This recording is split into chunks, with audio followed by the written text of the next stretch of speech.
अंग देश के एक गांव में एक धनी ब्राह्मण रहता था। उसके 3 पुत्र थे। एक बार ब्राह्मण ने एक यज्ञ करना चाहा।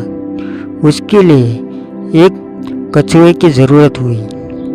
उसने तीनों भाइयों को कछुआ लाने को कहा। वे तीनों समुद्र पर पहुंचे। वहां उन्हें एक कछुआ मिल गया। बड़े ने कहा, मैं भोजन चंग हूँ, इसलिए कछुए को नहीं छूऊंगा। मझले बोला, मैं नारी चंग हूँ, मैं नहीं ले जाऊंगा। सबसे छोटा बोला, मैं शौर्य चंग हूँ, सो मैं नहीं ले जाऊंगा। वे तीनों इस बहस में पड़ गए कि उसमें कौन बढ़कर है। जब वे आपस में इतना फैसला न कर सके तो राजा के पास पहुंचे। राजा ने कहा, आप लोग रुके, मैं तीनों की अलग अलग जांच करूंगा। उसके बाद राजा ने बढ़िया भोजन तैयार करवाया और तीनों खाने बैठे।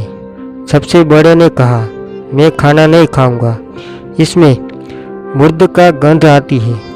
वह उठकर चला।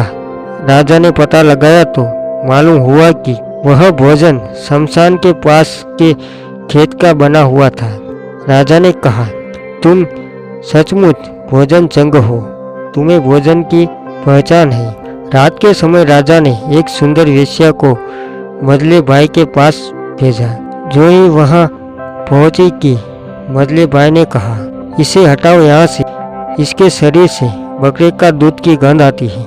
राजा ने यह सुनकर पता लगाया तो मालूम हुआ कि वेश्या बचपन में बकरी के दूध से पली थी।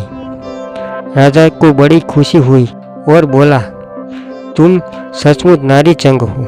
इसके बाद उसने तीसरे भाई को सोने के लिए 7 गद्दों का पलंग दिया। जैसे ही वह उस पर लेटा कि एकदम चिरकर उठ बैठा।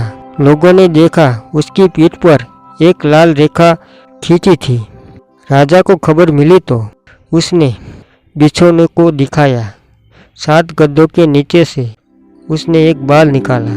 उसी से उसकी पीठ पर एक लाल लकीर हो गई थी। राजा को बड़ा या अचरज हुआ। उसने तीनों को 1-1 लाख अशर्फियाँ दी।